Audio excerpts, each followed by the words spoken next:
Alright, guys. Alrighty. It's the Odyssey. This book. It's gonna be hard to read.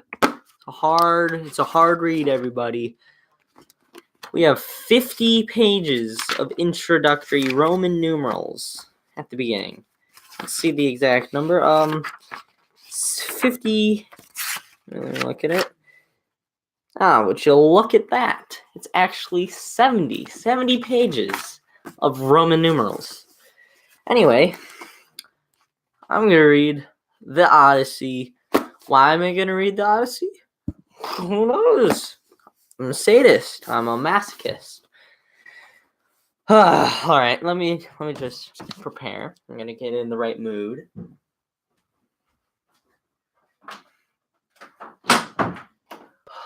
Okay. Just turn on the backlight. This looks horrible. Never mind. That doesn't work at all. I turned off. Okay.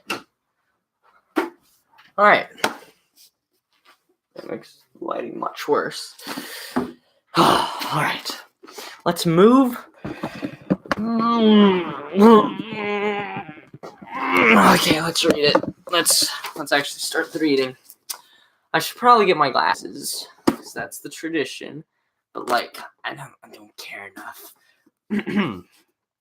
Let me zip this up all the way, so I look like an idiot. All right.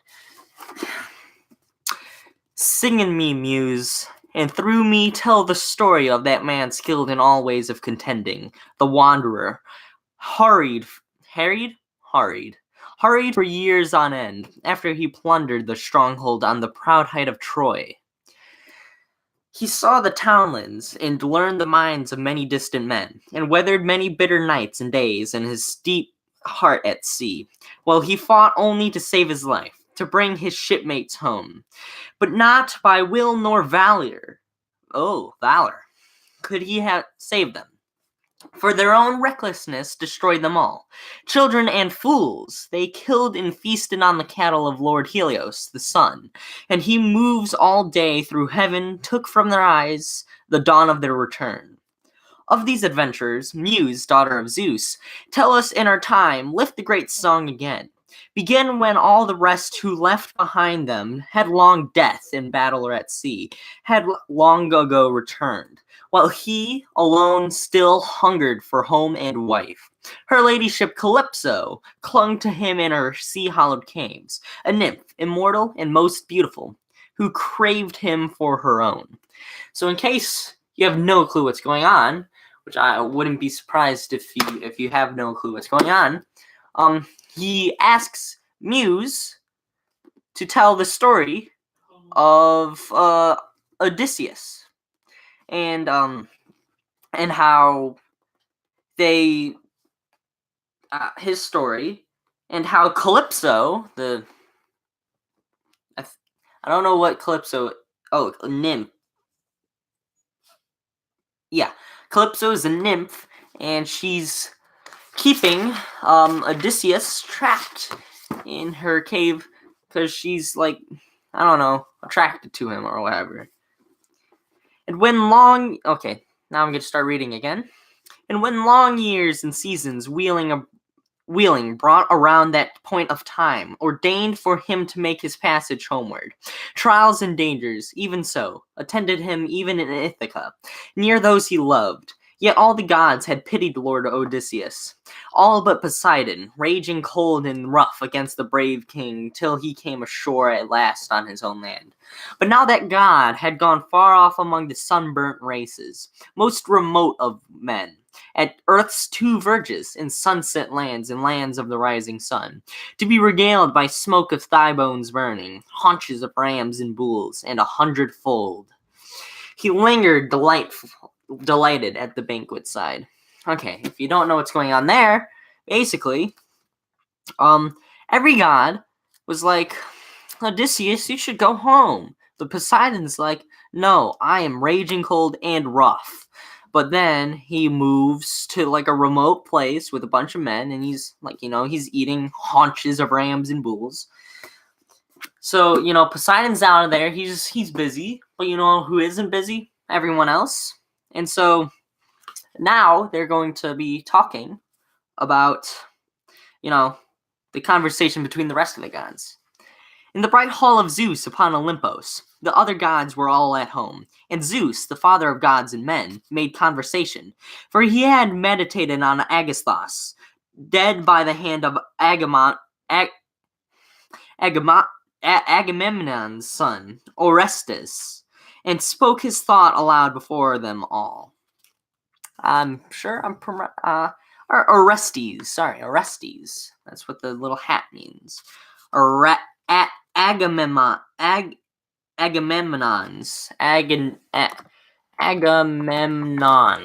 No clue how to pronounce that. Pronounce. How to pronounce Agamemnon? The following pronunciation. Agamemnon. Oh, I said it right. Well, isn't that something? Agamemnon. Aegisthus. Okay. My word, how mortals take the gods to task. All their afflictions come from us, we hear. And what of their own failings? Greed and folly double the suffering in the lot of man. Seeing how Aegisthus. How do you pronounce that? Aegisthus. Pronounce Augustus. The following Aegisthus. That's weird. Aegisthus. See how Aegisthus, for his double portion, stole Agamemnon. I just pronounced this. Agamemnon's wife, and killed the soldier on his homecoming day. And then Aegisthus knew that his own doom lay in this. We gods had warned him, sent down Hermes, Argefontes,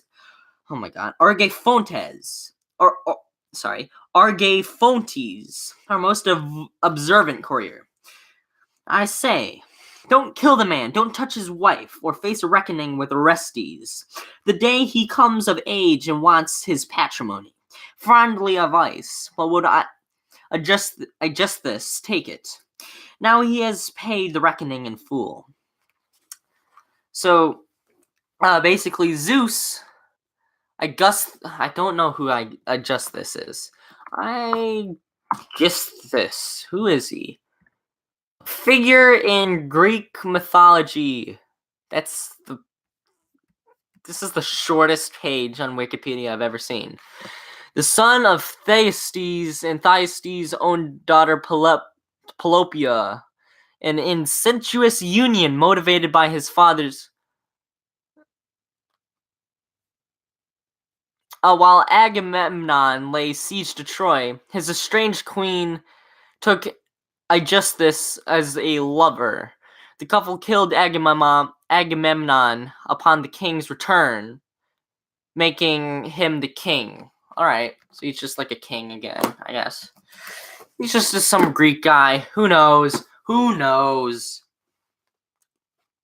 And the great-eyed goddess, Athena, replied to Zeus, O Majesty, O Father of us all, that man is in the dust indeed, and justly. So perish all who do what he had done. But my own heart is broken for Odysseus, the mastermind of war, so long cast away upon an island in the running sea, a wooded island in the sea's middle. And there's a goddess in the place, the daughter of one whose baleful mind knows all the deeps of the blue sea. Atlas, who holds the columns that bear from the land the great thrust of the sky. His daughter will not let Odysseus go. Poor mournful man, she keeps on coaxing him with her beguiling talk, to turn his mind from Ithaca, but such desires in him, merely to see the hearth smoke leaping upward from his own island, that he longs to die. Are you not moved by this, Lord of Olympos? Had you no pleasure from Odysseus's offerings, beside the Argive ships on Troy's wide sea board? O Zeus, what do you hold against him now? So what's going on? Zeus is like, oh my god, this guy, I'm gonna try to protect him. And then Athena's like, why don't we let him go? Just get rid of him, you know? And Athena she agrees, and she's like, Zeus, just get rid of him, let him go. All right. To this, the summoner of the cloud replied. I don't know why they called him the summoner of the cloud. My child, what strange remarks you let escape you? Could I forget that kingly man Odysseus? There's no mortal half so wise. No mortal gave so much to the lords of open sky. Only the god who laps land and water, Poseidon, bears the fighter an old grudge since he poked out the eye of Polyphemus, brawniest of the Cyclopses. I don't know why it's spelled with a K. Who bore that giant lout?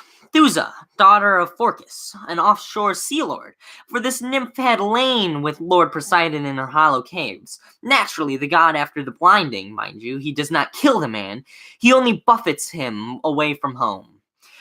But come now, we are all at leisure here. Let us take up this matter of his return, that he may sail. Poseidon must relent for being quarrelsome. We'll get him nowhere. One god, flouting the will of all of the gods. So what's going on? So Poseidon is the only god who's like, I don't like you, Odysseus. Everyone else is like, no, he's great. He's paid his time. Like he says, now he has paid the reckoning in full. And then Thusa, Poseidon and Thusa just kind of, and they gave birth to this guy named Polyphemus. And then Polyphemus, he has a big ol' eye because he's a big Cyclops. And Odysseus was like, boop, and oh man, his eye was poked out by Odysseus. And then Poseidon's like, oh, you're bad. And then he banishes him to the island. And he's sad now because he wants to go back. The gray-eyed goddess Athena answered him. O Majesty, O Father of us all, if it now please the blissful gods that wise Odysseus reaches home again, let the wayfinder Hermes cross the seas to the island of Ogygia. Oh my god, this is the worst reading possible. Ogygia. Pronounce. Ogygia? Ogygia. Ogygia? Ogygia? Ogygia, let him tell our fixed intent to the nymph with pretty braids, and let the steadfast man depart for home. For my part, I shall visit Ithaca, to put more courage in the son, and rouse him to call an assembly of the islanders. Achaean gentlemen with flowing hair. With flowing hair. He must warn off that wolf pack of the suitors who prey upon his flocks and dusky cattle. I'll send him to the mainland then, to Sparta by the sand beach of Pylos. Let him find news of his dear father where he may and win his own renown about the world. So what's going on is Athena's like, okay, send Hermes, go to the island, get good old Odysseus, tell him about it. And then I, Athena, will go to his son, Telemachus. His son's Telemachus, by the way. And I'll tell him, dude, I'm going to go to, like, Sparta and Pylos and, like, find out about your dad, dude. Find out about your dad. And that's it.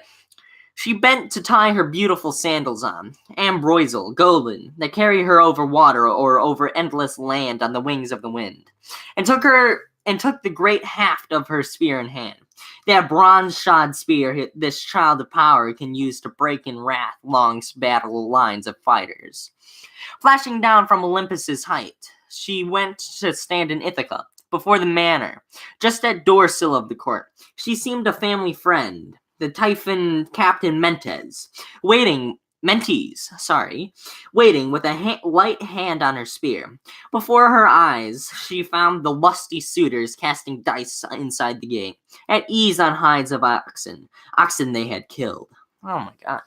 So, what happened is, Athena, she put on these boots, and these boots allowed her to fly, and when she flew over to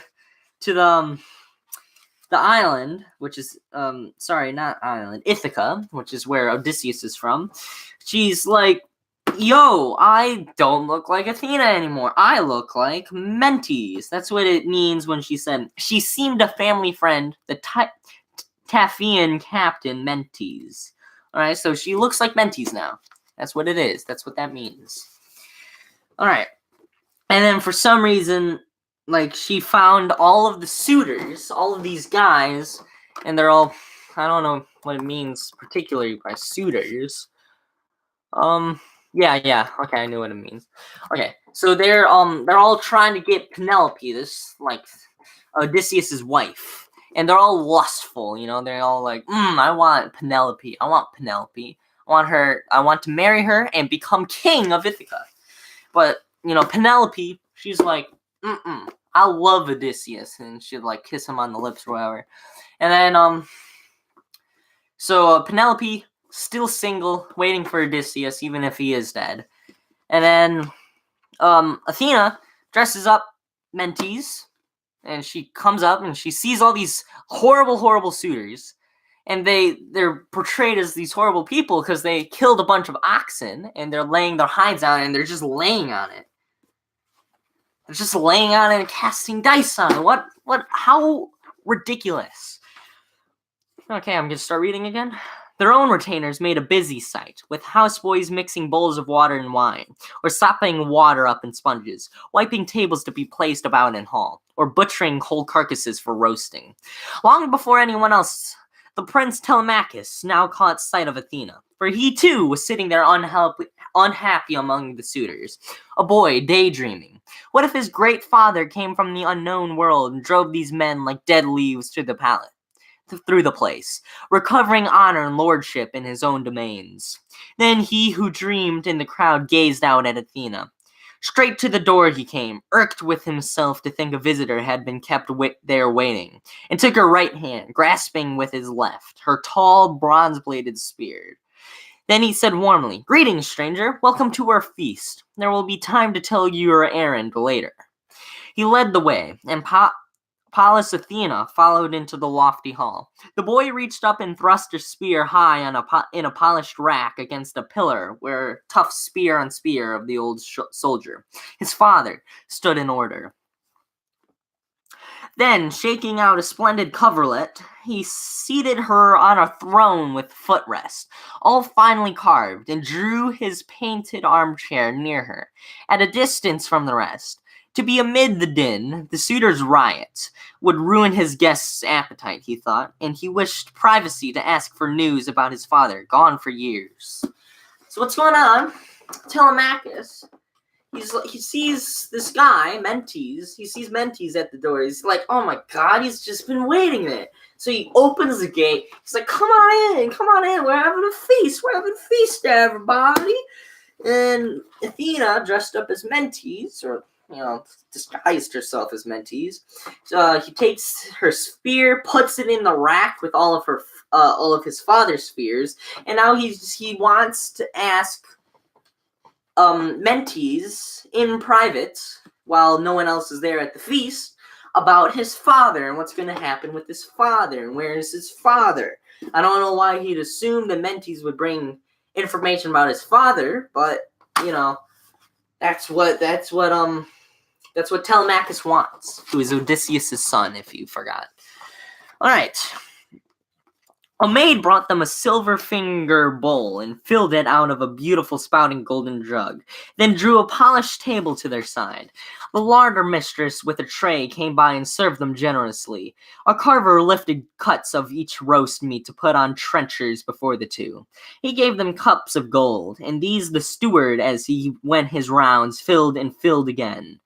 Now came the suitors, young bloods trooping into their own seats, on thrones or easy chairs. Attendants poured water over their fingers, while the maids piled baskets full of brown loaves near at hand, and houseboys brimmed the bowls with wine. Now they laid hands upon the ready feast, and thought of nothing more, not till desire for food and drink had left them where they mindful of dance and song, that are the grace of feasting. A herald gave a shapely cithern harp to Phemios, whom they compelled to sing. And what a storm he plucked upon the strings for prelude! High and clear the song arose. Telemachus now spoke to the gray-eyed Athena, his head bent close so no one else might hear. Okay, so what's going on is they're at a feast, and they're dancing. They're dancing. They're having a good old singing time. They give it to Phemios. They give it a good old harp to Phemios, and they're like, sing, sing, and he is like on the harp. He's a really what a sight to see. Phemios playing the harp. All right, and now Telemachus is now going to ask Mentes something, or Athena. Dear guest, will this offend you if I speak? It is easy for these men to like these things, harping and song. They have an easy life, scot-free, eating the livestock of another. A man whose bones are rotting somewhere now, white in the rain on dark earth where they lie, or tumbling in the groundswell of the sea. If he returned, if these men ever saw him, faster legs they pray for to a man, and not more wealth and handsome robes or gold. But he is lost. He came to grief and perished. And there's no help for us, and someone's hoping he still may come. That sun has long gone down. But tell me now, and put it for me clearly. Who are you? Where do you come from? Where's your home and family? What kind of ship is yours? And what course brought you here? Who are your sailors? I don't suppose you walked here on the sea. Another thing, there's two I ought to know. Is Ithaca new to you, or were you ever here as a guest in the old days? Far and near friends knew this house, for he whose home it was had much acquaintance in the world. So, basically what he said is, what about my father, man? What about him? What's going on with him? Is he rotting? Is he dead? I think he's dead. I don't have any hope that he's alive. But anyway, where are you from? Who are your sailors? What do you do? Why are you here? Are you my friend? I don't know you. Oh. And, so on and so forth. To this, the gray-eyed goddess answered, as you ask, I can account most clearly for myself. Mentes, I am called, son of the veteran Anchialos. I rule seafaring Taphos. I came by ship with a ship's company, sailing the wine-dark sea for ports of call on alien shores, to Temesi for copper, bringing bright bars of iron in exchange. My ship is moored on a wild strip of a coast in Rythorn Bight, under the wooded mountain. Years back, my family and yours were friends, as Lord Laertes knows. Ask when you see him. I hear the old man comes to town no longer, stays up country, ailing, with only one old woman to prepare his meat and drink, when pain and stiffness take him in the legs, from working on his terraced plot, his vineyard. As for my sailing here, the tale was that your father had come home, therefore I came. I see the gods delay him. But never in this world is Odysseus dead, no, only detained somewhere on the wide sea, upon some island, with wild islanders. Savages they must be, to hold him captive. While I will forecast for you, as the gods put the strong feeling in me. I see it all, and I am no prophet, no adept in bird signs. He will not now be long away from Ithaca, his father's dear land. Though he be in chains, he'll scheme a way to come. He can do anything. But tell me this now, make it clear to me. You must be, by your looks, Odysseus's boy? The way your head is shaped, the fine eyes. Yes, how like him. We took meals like this together many a time, before he sailed for Troy, with all the lords of Argos in the ships. I have not seen him since, nor has he seen me. So Athena's like, okay, I'm just a normal guy. I came here on a ship parked somewhere you can't see. There's no need to worry about it. I'm just a normal guy. Your father and I, good friends. I had dinners with him all the time. Also, I'm no prophet, but I think the gods have spoken to me, and they say that Odysseus is alive, and he's gonna be sailing back soon. He's not dead. That's that much I can tell you. And thoughtfully, Telemachus replied, Friend, let me put it in the plainest way. My mother says I am his son. I know not surely. Who has known his engendering? I don't know what that word means. Engendering. Pause. Fair enough. Who has known his own engendering? I wish at least I had some happy man as father, growing old in his own house, but unknown death and silence are the fate of him that, since you ask, they call my father. Then gray-eyed Athena said, the gods decreed no lack of honor in this generation, such as the son Penelope bore in you. But tell me now, and make this clear to me, what gathering, what feast is this? Why here? A wedding? Revel? At the expense of all? Now that, I think, how arrogant they seem, these gluttons, making free here in your house. A sensible man would blush to be among them. So basically what's going on, if you're stupid, he basically says, I don't know if I'm his son, because he was never there when I was a kid. He was just off somewhere else. I wish he was there when I was a kid. I wish I knew my own dad. That's kind of sad. And then Athena said, screw the suitors, screw them, kick them out. Who cares about your dad? I don't care about your emotional turmoil. Just get rid of the suitors. To this, Telemachus answered, friend, now that you ask about these matters, our house was always princely, a great house, as long as he of whom we speak remained here. But evil days the gods have brought upon it, making him vanish, as they have, so strangely. Were his death known, I could not feel such pain. If he had died of wounds in Trojan country or in the arms of friends after the war, they would have made a tomb for him, the Achaeans, and I should have all honor as his son. Instead, the whirlwinds got him, and no glory. He's gone, no sign, no word of him, and I inherit trouble and tears. And not for him alone. The gods have laid such other burdens on me. For now the lords of the islands, Dolichion and Sami, why are there so many islands? Zakynthos and rocky Ithaca's young lords as well, are here courting my mother, and they use our house as if it were a house to plunder. Spurn them she dare not, though she hates that marriage, nor can she bring herself to choose among them. Meanwhile, they eat their way through all we have, and when they will, they can demolish me. So what he's saying is that, okay guys, we have a great house. This is such a great place, but why is my dad gone? Why isn't he just dead? I wish I knew he was dead, because then I'd have some resolution, but no, now I have all this emotional turmoil.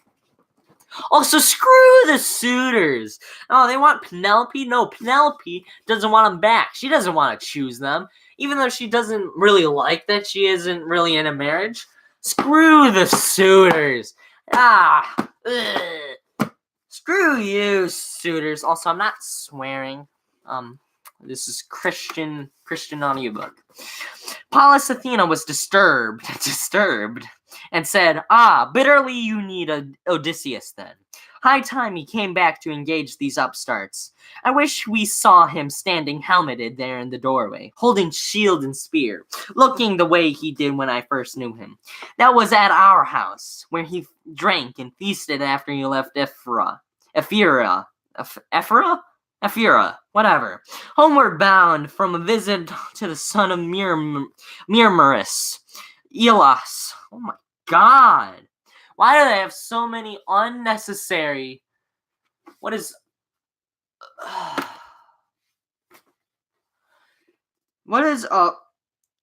all of the unnecessary improper nouns?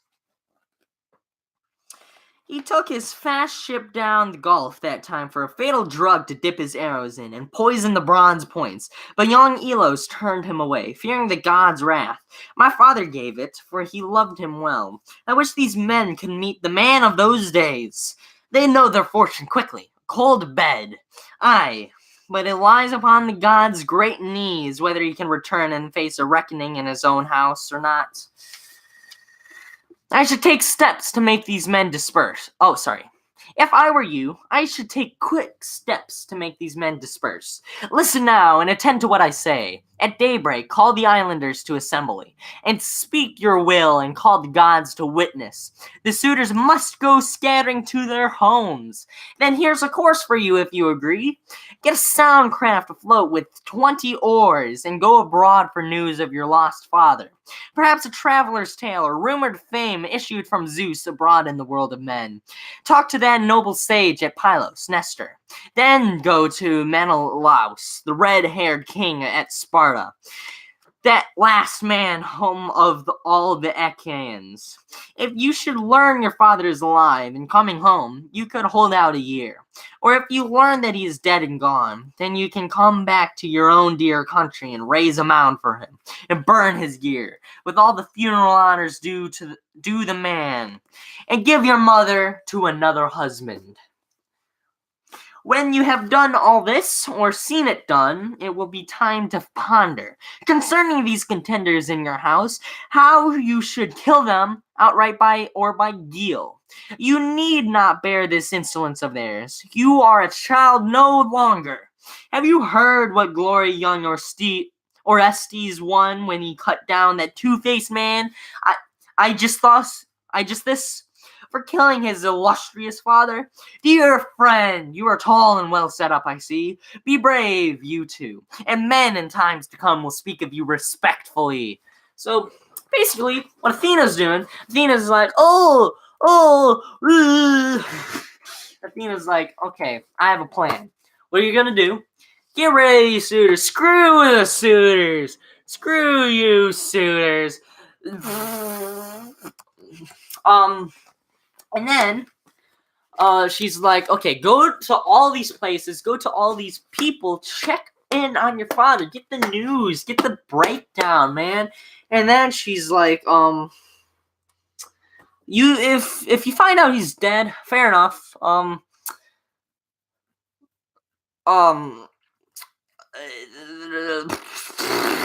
Fair enough. If you find out he's dead, just give Penelope to another person. Just like screw her, make her have an unhappy marriage. Like set up some stuff, burn his gear, hold a funeral. You know, the whole shebang. But if he's alive, boom, bring him back to the king. You know what I'm saying? You know, Athena, real smart person. Except she's dressed up as Mentes. Now I must join my ship. My crew will grumble if I keep them waiting. Look to yourself. Remember what I told you. Telemachus replied, Friend, you have done me kindness, like a father to his son, and I shall not forget your counsel ever. You must get back to sea, I know, but come take a hot bath and rest. Accept a gift to make your heart lift up when you embark. Some precious thing, beautiful. For me, a keepsake, such as dear friends give to their friends. With the gray-eyed goddess, Athena answered him, Do not delay me, for I love the sea ways. As for the gift your heart is set on giving, let me accept it on my passage home, and you shall have a choice gift in exchange. With this, Athena left him, as a bird rustles upward, off and gone. But as she went, she put new spirit in him, a new dream of his father, clearer now, so that he marveled to himself, divining that a god had been his guest. Then, godlike in his turn, he joined the suitors. The famous minstrels still sang on before them, and they sat still and listened, while he sang that bitter song, the homecoming of Achaeans, how by Athena's will they fared from Troy. And in her high room, careful Penelope, Icarios's daughter, heeded the holy song. She came then down the long stairs of her house, this beautiful lady with two maids in train, attending her as she approached the suitors. And near a pillar of the roof she paused, her shining veil drawn across their cheeks. The two girls close to her and still, and through her tears spoke to the noble minstrel. Okay, let me just summarize what's happened so far. So Athena and Telemachus, they're meeting outside. You know, they're talking in private, and then Athena's like, "Okay, I have to leave." just like uses her flying boots right after she like tries to convince him that she's Mentes, uses her flying boots to leave him as a bird rustles upward. Off and gone. How idiotic is that? That she literally flew away on flying boots when she was pretending to be a normal person. Does she not know what normal people do? Is she really not that intelligent? This is stupid. Stupid book. Anyway, and then they're like still singing, like what is it? Telemachus, he comes back in, still singing, still dancing. Penelope, however, she's like coming down with these two ladies that are like carrying her down, and she's sobbing, and now she's getting prepared to say something. You want to know what she says? Themios, other spells you know, high deeds of gods and heroes, as the poets tell them. Let these men hear some other, let them sit silent and drink their wine. But sing no more this bitter tale that wears my heart away. It opens in me again, the wound of longing for one incomparable, ever in my mind. His fame all hells know, and Midland Argos. And then Penelope, she's sad. She misses Odysseus. She's like, I don't know what I'm gonna do without Odysseus. Just miss him, you know? Just stop playing these songs reminding me of Odysseus. Makes me sad. Like, play some other songs or let them sit in silence. Screw off, Themios. Screw you. But Telemachus intervened and said to her, Mother, why do you grudge our own dear minstrel joy of song, wherever this thought may lead? Poets are not to blame, but Zeus, who gives what fate he pleases to adventurous men. Here is no reason for reproof, to sing the news of the Danaans. Men like the best a song that rings like morning on the ear, but you must nerve yourself and try to listen. Odysseus was not the only one at Troy never to know the day of his homecoming. Others, how many others lost their lives? So basically what he's saying, shut up, Mom. It's not a phase. I hate you, Mom. And he's like, other people died. You're not the only one who had someone you love died, Mom. Shut up. Anyway, the lady gazed in wonder and withdrew, her son's clear wisdom echoing in her mind. But when she had mounted to her rooms again, with her two handmaids, then she fell to weeping for Odysseus, her husband. Gray-eyed Athena presently cast a sweet sleep on her eyes. Meanwhile, the din grew loud in the shadowy hall, as every suitor swore to lie beside her. But Telemachus turned now and spoke to them. You suitors of my mother! Insolent men! Now we have dined, let us have entertainment, and no more shouting. There can be no pleasure so fair as giving heed to a great minstrel like ours, whose voice itself is pure delight. At daybreak we shall sit down in assembly, and I shall tell you, take it as you will, you are to leave this hall, go feasting elsewhere, consume your own stores, turn and turn about, use one another's houses. If you choose to slaughter one man's livestock and pay nothing, this is rapine. Rapine. I don't know what that word means. Let's look it up. A violent seizure of someone's property. Rapine. Rapine? That's a weird way to spell it. This is rapine. And by the eternal gods, I beg Zeus, you shall get what you deserve. A slaughter here and nothing paid for it. So basically what he's saying, get out of here. We can't have none of this entertainment if you guys are just gonna be lying next to Mom. Get out of here. Slaughter each other. Seize each other's land. I don't care. Screw you, suitors. Screw you. By now their teeth seemed fixed in their underlips. Telemachus' bold speaking stunned them so. And Antinous, Euphates' son, made answer. Telemachus, no doubt the gods themselves are teaching you this high and mighty manner. Zeus forbids you should be king in Ithaca, though you are eligible as your father's son. Telemachus kept his head and answered him. Antinous, You may not like my answer, but I would happily be king if Zeus conferred the prize. Or do you think it is wretched? I shouldn't call it bad at all. A king will be respected, and his house will flourish. But there are eligible men enough. Heaven knows on the island, young and old, and one of them perhaps may come to power after the death of King Odysseus. All I insist on is that I rule our house and rule the slaves my fathers won for me. Eurymachus, Polybos' son, replied, Telemachus is on the gods' great knees who will be king and see Ithaca.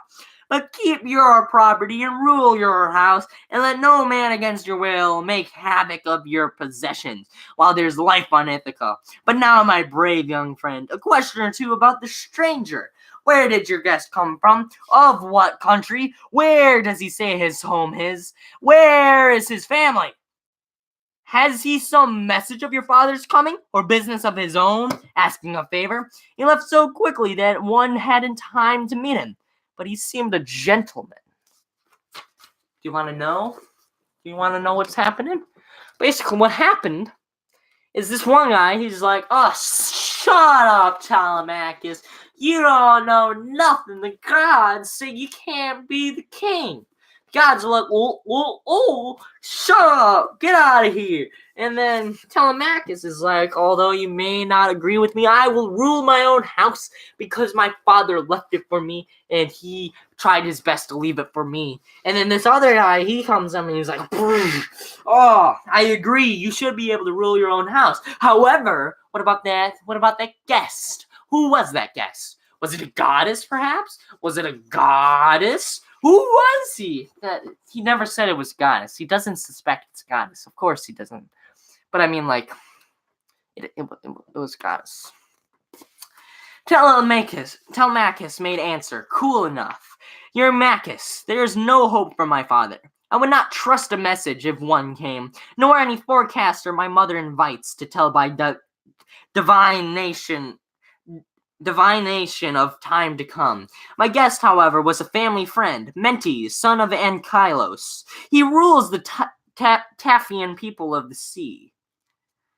He just explained who it was, or who Athena was pretending to be. So said Telemachus, through in his heart. He knew his visitor had been immortal, because, flew away on freaking winged boots. On winged boots. But now the suitors turned to play again, with dance and haunting song. They stayed till nightfall. Indeed, black night came on them at their pleasure, and half asleep they left, each for his home. Telemachus' bedroom was above the court, a kind of tower with a view all around. Here he retired to ponder in the silence, while carrying brands of pine alight beside him. Eurycleia went padding, sage and old. Her father had been Ops, Pisenar's son, and she had been a purchase of Laertes. When she was still a blossoming girl, he gave the prince of 20 oxen for her, kept her as kindly in his house as his own wife, though for the sake of peace he never touched her. No servant loved Telemachus as she did, she who had nursed him in his infancy. So now she held the light as he swung open the door of his neat, freshly painted chamber. There he sat down, pulling his tunic off, and tossed it into the wise old woman's hands. She folded it and smoothed it, and then hung it beside the inlaid bed upon a bar. Then, drawing the door shut by its silver handle, she slid the catch in place and went away. And all night, wrapped in the finest fleece, he took in thought the course Athena gave him. So basically, what happened this chapter? So what happened? Athena's like, hey, Zeus, wanna bring Odysseus back? Zeus like, yeah. Poseidon's kind of a jerk for not wanting him to come back. Just because his son got his eye poked out. Idiot. Stupid. Okay, let's send him back. And then Athena's like, oh, I should tell Telemachus, who is Odysseus' son, I should tell him that Odysseus is returning. And so she tells him that he's returning, except, she can't appear as a goddess. And so what she does is she disguises herself as Mentes, who is a family friend, and she tells him her plan, which is to have him find out that his father's alive and that he's returning, and to have him get rid of all the suitors so that Penelope doesn't have isn't unloyal to Odysseus on his return. And so, once that's over, some guys are like, hey, I don't want to be removed from this thing. Let's question you. And then Telemachus is like, but your questions don't make sense. And then they continue on. And then he goes up into his tower. He has a maid. That maid, loves him. And then he goes to sleep. I don't know why they included that part, but that's what happened. That's the chapter, everybody. That's, I guess, not chapter, book. It's book 1. What's the title of the book? I have to change the title of this. Come on. A Goddess Intervenes. Woo! Okay. I'm trying my best, guys. It took an hour to do this. This god-awful, stupid, horrible book. Okay, that's it.